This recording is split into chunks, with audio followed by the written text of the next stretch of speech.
Hello friends and welcome back to my YouTube channel commerce का ज्ञान। आज हम लोग कंटिन्यू करेंगे क्लास 12 पार्टनरशिप फंडामेंटल्स। ठीक है, लास्ट वीडियो में हम लोगों ने डिस्कस किया था कि किस तरह से हम लोग partners capital account method, right, partners capital account आप लोगों को किस तरह से प्रिपेयर करना है। दो मेथड्स हमने डिस्कस थी, एक था हमारा फिक्स कैपिटल मेथड, दूसरा था हमारा fluctuating capital method, right. I hope आप लोगों ने वो वीडियो देखा और वो दोनों मेथड्स आपको क्लियर है। चलिए आज आगे डिस्कस करेंगे। आज का हमारा जो पॉइंट है दैट इज रेम्यूनरेशन। क्या है? रेम्यूनरेशन और you can say salary of a partner. दूसरा जो पॉइंट है दैट इज कमीशन। कमीशन का कैलकुलेशन इंपॉर्टेंट है, ठीक है, कि कमीशन किस तरह से कैलकुलेट करना है, उसके मेथड्स है ना। सैलरी है, कमीशन है, ये दोनों क्या है? ये दोनों एप्रोप्रिएशन ऑफ प्रॉफिट है। क्या है? Appropriation of profits. इसलिए हम इन दोनों चीज़ों को कहाँ इंक्लूड करते हैं? Profit and loss appropriation account में। ये चैप्टर के बिगनिंग में मैंने समझाया that there are two things which you have to remember. एक होता है एप्रोप्रिएशन ऑफ प्रॉफिट, दूसरा होता है चार्ज अगेंस्ट प्रॉफिट। ठीक है, सो चार्ज अगेंस्ट प्रॉफिट में interest on loan, right, by a partner, फिर rent paid to a partner, ये सारी चीज़ें हम लोग चार्ज अगेंस्ट प्रॉफिट मतलब कि प्रॉफिट एंड लॉस अकाउंट में रिकॉर्ड करते हैं। और जो एप्रोप्रिएशन ऑफ प्रॉफिट है, ये सारी चीज़ें हम लोग प्रॉफिट एंड लॉस एप्रोप्रिएशन में रिकॉर्ड करते हैं। सो जो भी पार्टनर को हमने रेम्यूनरेशन दिया है, सैलरी या तो कमीशन दिया है, ये आपको कहाँ पे रिकॉर्ड करना है? P&L एप्रोप्रिएशन अकाउंट में। और वैसे भी हमने उसका फॉर्मेट डिस्कस किया था, उसमें हमने डेबिट साइड पे लिखा था, ठीक है, salary commission. So this is basically a charge against profit, ठीक है, sorry, it is an appropriation of profit. Charge against profit में आपको क्या लेना है? Rent paid to a partner, interest on loan paid to a partner, ये सारी चीज़ें। चलिए, अब सैलरी का लेट से आपको कोई भी एग्जांपल दिया हो तो उसमें सैलरी लिखा होगा, let say there are two partners A B, तीन पार्टनर, ठीक है। अब तीनों पार्टनर को सैलरी मिले ऐसा ज़रूरी नहीं है, आपको एग्जांपल में पढ़ना होगा। सो एग्जांपल को ध्यान से पढ़िए, ठीक है। लिखा होगा that A has to get salary of 3000 per month, 3000 per month ऐसा लिखा होगा। तो ऑब्वियसली हम लोग जो P&L एप्रोप्रिएशन बना रहे हैं वो पूरे साल का है, right, it is prepared at the end of the year. तो आपको पूरे साल की सैलरी लेनी है, तो 3000 इंटू 12 कर देना है, मतलब कि 36,000 रुपीज़ आपको सैलरी दिखाना है इस कैपिटल अकाउंट में, debit side of profit and loss appropriation account. चलिए ये भी बना ही देता हूँ, P&L एप्रोप्रिएशन। तो डेबिट साइड पे आपको लिख देना है टू सैलरी इस कैपिटल 36,000। मान लो बी का सैलरी आपको लिखा होगा 15,000 per annum, P.A per annum मतलब कि पूरे साल का, पर एनम, राइट। तो यहाँ पे लिख देना है बीस कैपिटल 15,000। ये अच्छे से ध्यान रखना, पढ़ना एग्जाम्पल में ध्यान से। पर मंथ लिखा है कि पर एनम लिखा है, राइट। काफ़ी बार स्टूडेंट्स क्या करते हैं, ए का पर मंथ है तो बी का भी पर मंथ ही होगा, राइट, लेकिन ऐसा ज़रूरी नहीं है। और सी का लिखा होगा 2000 पर मंथ, तो सी कैपिटल कितना हो जाएगा? 2000 इंटू 12, 24,000। इस तरह से आपको सैलरी का बाइफर्केशन देना होगा। Clear guys? चलिए नेक्स्ट जो हमें कैलकुलेशन देखना है वो कमीशन का है। सैलरी बहुत ईजी है बिकॉज डायरेक्टली आपको फिगर दिया होगा, लेकिन कमीशन में यूजुअली क्या होता है, आपको कैलकुलेट करना पड़ेगा percentage of net profit, percentage of net profit या तो डिस्ट्रीब्यूटेबल प्रॉफिट, ठीक है। जो भी प्रॉफिट हम लोग डिस्ट्रीब्यूट करने वाले पार्टनर्स में, उसका परसेंटेज आपको डिसाइड करना है एज कमीशन। क्लियर? अब इसमें दो चीज़ें, percentage of net profit before charging commission and percentage of net profit after charging commission, ठीक है। Before charging, after charging. मान लीजिए कि नेट प्रॉफिट मुझे एग्जांपल में बोला है 1 लाख रुपीज़। कितना बोला है? 1 lakh rupees is my net profit. Commission बोला है 10%, कमीशन बोला है 10% बिफोर चार्जिंग। क्या बोला है? बिफोर चार्जिंग, ठीक है। यहाँ पे मुझे क्या करना है, सिंपल जो प्रॉफिट है 1 लाख रुपीज़ उसका सीधा 10% निकाल देना है, ठीक है। तो ये कितना हो जाएगा, 10,000 रुपीज़, क्लियर। और अगर ऐसा बोला है कि भाई 10% of net profit after charging commission, क्या बोला है, आफ्टर चार्जिंग, मतलब कि इसमें ऑलरेडी इंक्लूडेड है नेट प्रॉफिट में कमीशन की अमाउंट, तो मुझे उसको वापस निकाल देना पड़ेगा। सो इंटू 10 डिवाइडेड बाई 110 करना है। कितना करेंगे, 10 डिवाइडेड बाई 110 करेंगे, क्लियर।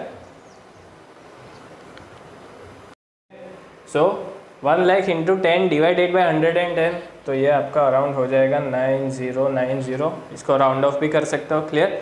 सो इस तरह से हमें क्या करना है, अगर बिफोर चार्जिंग दिया है तो आपको जो भी रेट दिया है 10%, 20%, 30%, वो सिंपली आपको कैलकुलेट करके यहाँ पे लिख देना है।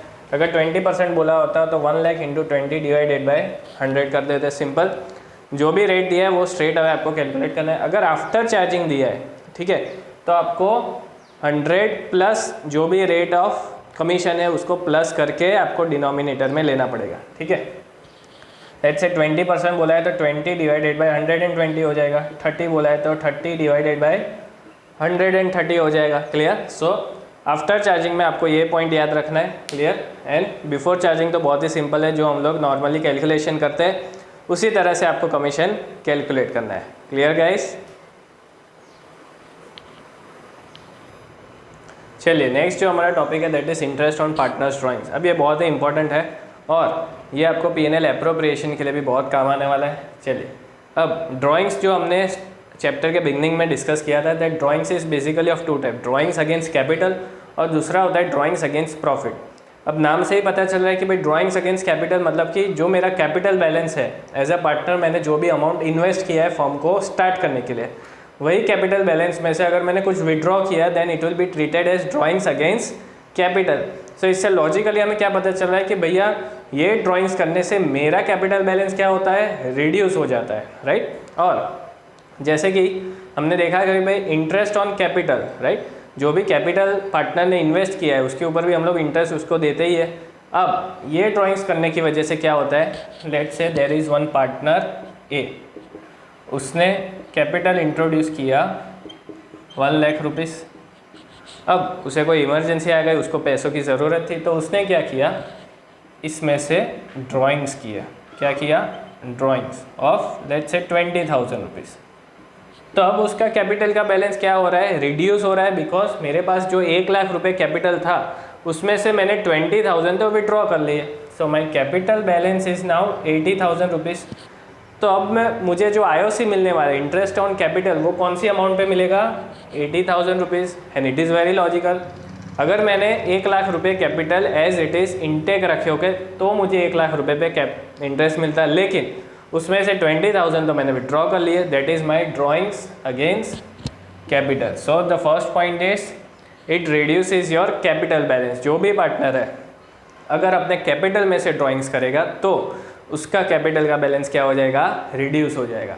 इंटरेस्ट इज नॉट कैलकुलेटेड, ये कौन से इंटरेस्ट की बात कर रहा है, IOD, interest on drawings, interest on drawings, ठीक है। तो ये जो मैंने ड्राइंग्स किए 20,000 पे, इसके ऊपर मुझे कोई इंटरेस्ट गिनना नहीं है। It is considered for calculating IOC, मतलब कि इंटरेस्ट ऑन कैपिटल, राइट। तो ये लॉजिकल है, मैं ये 20,000 पे इंटरेस्ट नहीं गिन रहा, लेकिन अब मैं जो IOC उसको दूंगा पार्टनर को, वो कौन सी अमाउंट पे देने वाला हूँ, 80,000 पे। तो फिर से मुझे 20,000 पे इंटरेस्ट गिनने की ज़रूरत नहीं है, simple.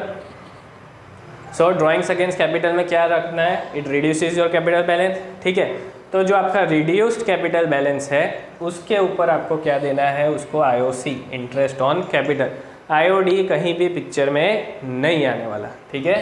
IOD is not charged, IOD को आपको चार्ज ही नहीं करना है, ठीक है। चलिए अब सेकेंड कैटेगरी क्या है, ड्राइंग्स अगेंस्ट प्रॉफिट। क्या है, ड्राइंग्स अगेंस्ट प्रॉफिट। चलिए वही पार्टनर की बात करते हैं, पार्टनर ए। अब जब हमने प्रॉफिट डिस्ट्रीब्यूट किया तो पार्टनर ए को निकल रहा है 50,000 rupees as part of his profit. It does not reduce capital, ठीक है। इसमें कैपिटल की तो कहीं पे बात ही नहीं हो रही है। मैं तो प्रॉफिट, मुझे जो प्रॉफिट मिलने वाला है, आई एम एक्सपेक्टिंग कि इस साल मुझे अपने बिजनेस में से पार्टनर ए को ऐसा लगता है कि भाई मुझे 50,000 रुपीज़ एज प्रॉफिट मिलने वाला है। तो उसने क्या किया, ये प्रॉफिट में से विड्रॉ किया। क्या किया, प्रॉफिट में से कुछ पोर्शन उसने विड्रॉ कर लिया। लेट्स से ड्राइंग्स, उसने 20,000 विड्रॉ कर लिया। ठीक है, तो सबसे पहला point, it does not reduce capital. अब पार्टनर ए का कैपिटल कितना था पहले, 1 लाख रुपीज़, वो तो एज इट इज़ इंटेक ही है। ठीक है, उसने कैपिटल को छुआ ही नहीं है। उसको जो एक्सपेक्टेड प्रॉफिट था, क्या था एक्सपेक्टेड प्रॉफिट, उसमें से उसने विड्रॉ किया। Interest is charge on DAP, that is drawings against profit from the date of drawings. ठीक है, तो अगर ये ड्राइंग्स उसने किए 1 अक्टूबर 2020 को, तो 1 अक्टूबर 2020 से लेकर फाइनेंशियल ईयर एंड होता है 31 मार्च, तो 6 महीने के लिए उसको इंटरेस्ट ऑन ड्राइंग्स क्या करना है, चार्ज करना है। कौन सी अमाउंट पे, 20,000। कौन सी अमाउंट पे, 20,000। Clear, interest is charge on drawings against profit. जो आपका प्रॉफिट है, जो भी पार्टनर का एक्सपेक्टेड प्रॉफिट है, उसमें से उसने जितना भी विड्रॉ किया, राइट, जितना भी अमाउंट विड्रॉ किया, उसके ऊपर आपको क्या करना है, इंटरेस्ट ऑन ड्राइंग्स चार्ज करना है। ठीक है, IOD, interest on drawings is charged. Clear, और इसमें टाइम बहुत ज़्यादा इंपॉर्टेंट है। ठीक है, from the date of drawings, जिस डेट से उसने ड्राइंग्स मतलब कि विड्रॉल स्टार्ट किया है। काफ़ी पार्टनर्स क्या करते हैं, पर मंथ विड्रॉ करते हैं, राइट, जो हम लोग आगे कवर अप करेंगे कि भाई किस तरह से आपको ड्राइंग्स कैलकुलेट करना है based on the period. So this is very much important. जो भी डेट दिया होगा वो डेट इंपॉर्टेंट है, उसके हिसाब से आपको उसके ड्राइंग्स चार्ज करना है। ठीक है, फिर से रिकैपिचुलेट करते हैं। Drawings against capital, drawings against capital में क्या करना है, कैपिटल में से वो ड्राइंग्स को पहले माइनस करना है, फिर आपका जो भी कैपिटल बचता है उसके ऊपर आपको IOC चार्ज करना है, IOD चार्ज नहीं करना है। ठीक है, IOD चार्ज नहीं करना है। एंड ड्राइंग्स अगेंस्ट प्रॉफिट, तो ये ऐसा ड्राइंग्स है जो आप प्रॉफिट में से विड्रॉ कर रहे हो। ठीक है, तो ये जो हमने ड्राइंग्स की है अगेंस्ट प्रॉफिट में से, उसके ऊपर आपको IOD चार्ज करना है। Interest on drawings has to be charge. It does not reduce capital. ठीक है, ड्राइंग्स अगेंस्ट प्रॉफिट में अगर अपने प्रॉफिट में से विड्रॉ करता हूँ तो मेरे कैपिटल को कुछ लेना देना ही नहीं है, राइट, तो मेरे कैपिटल का बैलेंस तो डिस्टर्ब ही नहीं होने वाला। लेकिन अगर मैं अपने कैपिटल में से ही ड्राइंग्स करता हूँ, so obviously logically it will reduce my capital. So this is the basic difference between drawings against capital and drawings against profit. I hope guys you are clear with the concept. Next lecture में हम लोग ये cover up करेंगे कि किस तरह से calculations करना है इंटरेस्ट ऑन ड्राइंग्स, और उसके कुछ एग्जांपल्स भी देखेंगे। Till then stay tuned on my channel. Video का कंटेंट अच्छा लगा तो ज़रूर लाइक करें, शेयर करें और चैनल को सब्सक्राइब करना ना भूलें। Thank you.